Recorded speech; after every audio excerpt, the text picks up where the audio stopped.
Bàជំរាបសួរខ្ញុំបាទខំពិសិដ្ឋបាទនៅពេលនេះខ្ញុំបាទមានគិរីសូមផ្ដល់ជូននៅខ្សែវីដេអូមួយដ៏ខ្លីដែលខ្ញុំបានដាក់ជាចំណងជើងថាតើអ្នកគប្បីជ្រើសរើសផ្លូវណាមួយបាទប្រធានបទនេះគឺជាលទ្ធផលនៃការដែលខ្ញុំបានសិក្សាជាមួយនឹងក្រុម Rich Dad Advisor របស់លោក Robert Kiyosaki ដែលគាត់និយាយអំពីផ្នត់គំនិតមនុស្សពីរប្រភេទបាទចូលបងប្អូនមើលរូបភាពពីរនេះគឺភាពខុសប្លែកគ្នារវាងមនុស្សពីរនាក់បាទដែល Richard Advisor ក៏បានលើកឡើងអំពីមនុស្សពីរប្រភេទបាទមនុស្សប្រភេទទី1គាត់និយាយថាគាត់មិនទាន់ចង់ទៅហាត់ប្រាណគាត់មិនទាន់ចង់ទៅជីមទៅក្លឹបហាត់ប្រាណទេដោយសារតែពេលនេះគាត់មានបញ្ហាសុខភាពគឺគីឡូគាត់ឡើងធ្ងន់បាទគាត់លើសគីឡូអញ្ចឹងចាំថ្ងៃណាមួយគាត់សុខភាពល្អសិនទើបគាត់ទៅហាត់ប្រាណទើបគាត់ទៅចូលក្លឹបបាទអញ្ចឹងហើយយើងប្រៀបធៀបប្រភេទមនុស្សមួយក្រុមទៀតដែលគាត់គិតថាអូនៅពេលបច្ចុប្បន្នខ្ញុំមានបញ្ហាផ្នែកសុខភាពខ្ញុំលើសគីឡូអញ្ចឹងខ្ញុំដាច់ខាតត្រូវទៅហាត់ប្រាណខ្ញុំដាច់ខាតត្រូវទៅក្លឹបទៅជីមដើម្បីខ្ញុំអត់ធ្មត់ដើម្បីខ្ញុំចូលរួមនៅក្នុងការហាត់ពុតលុតដំខ្លួនឯងដើម្បីខ្ញុំមានឱកាសនៅក្នុងការទទួលបាននៅរាងឬដ៏សមស្របទទួលបាននូវសុខភាពដ៏ល្អបាទហើយជាលទ្ធផលពួកគាត់ទទួលបាននៅលទ្ធផលផ្លែផ្កាពោលគឺរាងរៅរបស់គាត់ចាប់ផ្ដើម slim ចាប់ផ្ដើម fit សុខភាពរបស់គាត់ចាប់ផ្ដើមមាំមួនគាត់ចាប់ផ្ដើមមានកម្លាំងកំហែងច្រើនជាងមុនគាត់ចាប់ផ្ដើមមានសម្រស់ស្រស់ស្អាតជាងមុនបាទដោយសារតែគាត់មានផ្នត់គំនិតមួយគឺគាត់ take action គាត់ធ្វើសកម្មភាពដើម្បីគាត់ទទួលបាននូវលទ្ធផលដែលគាត់ចង់បានបាទផ្ទុយពីមនុស្សមួយប្រភេទទៀតដែលគាត់គិតថា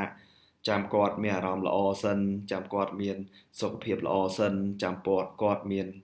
ស្ថានភាពសមស្របសិនចាំគាត់ទៅហាត់ប្រាណចាំគាត់ទៅជីមបាទ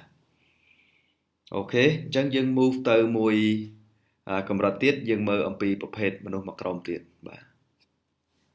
ប្រភេទមនុស្សមួយក្រុមទៀតដែល Rich Dad Advisor គាត់បានលើកឡើងគឺតាក់ទងជាមួយនឹងអ្នកដែលមានផ្នត់គំនិតជាអ្នកមាននិងអ្នកដែលមានផ្នត់គំនិតជាអ្នកក្របាទនៅទីនេះយើងនិយាយថាមានក្រមិនសំដៅទៅលើលុយនោះទេបាទអ្នកខ្លះគាត់មានលុយក៏គាត់អាចជាអ្នកក្រដែរគាត់អាចក្រសុខភាពគាត់អាចក្រសេចក្តីសុខផ្លូវចិត្តគាត់អាចក្រសុភមង្គលនៅក្នុងសង្គមក្រុមគ្រួសារទោះបីអ្នកខ្លះគាត់មានផ្ទះគាត់មានវីឡាធំប៉ុន្តែនៅផ្នែកខាងក្នុងគាត់អាចមានភាពក្រីក្របាទ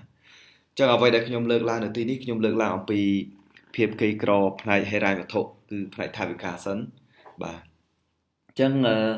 ក្រុម Rich Dad គាត់បានជួបជាមួយនឹងមនុស្សពីរប្រភេទបាទទី1គឺអ្នកដែលគាត់មានបញ្ហាផ្នែកថវិកាគាត់និយាយថាអូគាត់ដឹងដែរកម្មវិធីបណ្ដុះបណ្ដាលតែគាត់មិនទាន់ចូលរៀនទេដោយសារតែគាត់នៅខ្វះខាតលុយកាក់បាទអញ្ចឹងគាត់និយាយប្រាប់ទៅក្រុមអ្នករៀបចំកម្មវិធីថាអូខ្ញុំអត់ទាន់ចង់ចូលទេតាមពិតវគ្គហ្នឹងល្អខ្ញុំទទួលថាល្អតាមពិតកម្មវិធី coaching របស់លោកគ្រូល្អតាមពិតកម្មវិធី coaching របស់ Rich Dad ល្អតែនៅពេលបច្ចុប្បន្នខ្ញុំខ្វះខាតថវិកាអញ្ចឹងខ្ញុំទៅប្រឹងរកលុយចាំខ្ញុំមានលុយសិនបាទចាំខ្ញុំមានលុយសិនចាំខ្ញុំចូលបាទដល់ពេលមនុស្សមួយក្រុមទៀតគាត់មានផ្នត់គំនិតជាអ្នកមានទោះបីនៅពេលបច្ចុប្បន្នកន្លងមកក៏ធ្លាប់មានបញ្ហាផ្នែកថវិកាគាត់និយាយថាខ្ញុំដាច់ខាតត្រូវទៅចូលរៀនទោះបីខ្ញុំមានបញ្ហាថវិកាខ្ញុំដាច់ខាតត្រូវទៅចូលរៀនបាទហើយជាលទ្ធផលខ្ញុំសង្កេតឃើញបងប្អូនយើងដែលគាត់មានផ្នត់គំនិតបែបហ្នឹងបាទកន្លងមកមានបងប្អូនយើងខ្លះគាត់ធ្វើការហើយគាត់មានបញ្ហាផ្នែកថវិកាបន្ទាប់ពីគាត់ដាច់ចិត្តនៅក្នុងការលះបង់នៅពេលវេលានៅទ្រព្យធនរបស់គាត់ទោះបីមានតិចមានច្រើននៅពេលដែលគាត់ចូលសិក្សាគាត់ទទួលបានការបង្វឹកនៅពេលបច្ចុប្បន្នខ្ញុំឃើញមានបងប្អូនយើងខ្លះគាត់ចាប់ផ្ដើមពីមុនគាត់មានក្រុមហ៊ុនអាជីវកម្មឥឡូវគាត់មានក្រុមហ៊ុនអាជីវកម្មហើយក្រុមហ៊ុនអាជីវកម្មរបស់គាត់ចាប់ផ្ដើមមានប្រាក់ចំណូលជាបន្តបន្ទាប់ដោយប្អូនស្រីមួយដែលគាត់ទើបតែបញ្ចប់កម្មវិធី Mastery 2.0 នៅពេលបច្ចុប្បន្នគាត់បើកក្រុមហ៊ុន Real Estate មួយហើយនៅពេលបច្ចុប្បន្នគាត់ចាប់ផ្ដើមមាន deal បាទមានកម្រោងជាបន្តបន្ទាប់ហើយតាមរយៈការដែលខ្ញុំបាន challenge គាត់ឲ្យធ្វើនៅ double income challenge ហើយឃើញថាខែ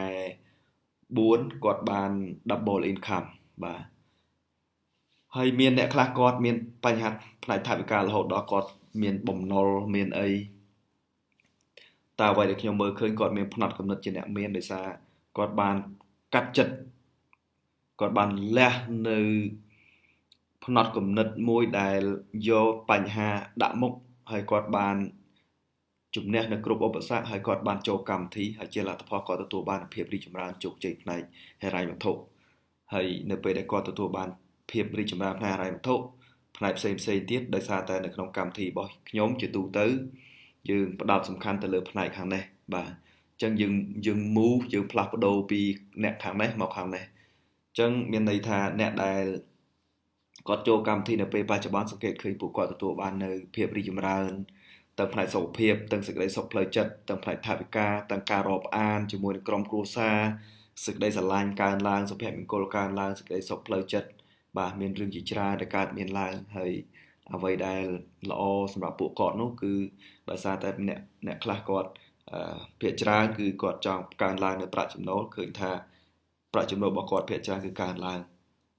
អញ្ចឹងអ្វីដែលខ្ញុំចង់លើកឡើងនៅទីនេះគឺតើផ្លូវណាមួយដែលអស់លោកស្រីបងប្អូនយើងគប្បីជ្រើសរើសបើសិនជាអស់លោកស្រីបងប្អូនយើងកំពុងតែមានបញ្ហាណាមួយនៅក្នុងបញ្ហាទាំងពីរបាទនៅក្នុងចំណោមបញ្ហាទាំងពីរពោលគឺបញ្ហាផ្នែកសុខភាពទី2ទៀតគឺបញ្ហាផ្នែកថវិកាតើយើងគប្បីជ្រើសរើសផ្លូវមួយណាដើម្បីយើងដើរទៅមុខដើម្បីឲ្យយើងមានការផ្លាស់ប្ដូរ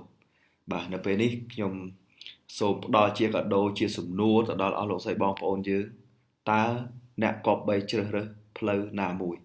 បាទអញ្ចឹងខ្ញុំបាទខំពិសិដ្ឋសូមអរគុណច្រើនសូមជម្រាបលាហើយយើងជួបគ្នានៅពេលក្រោយបាទអរគុណច្រើន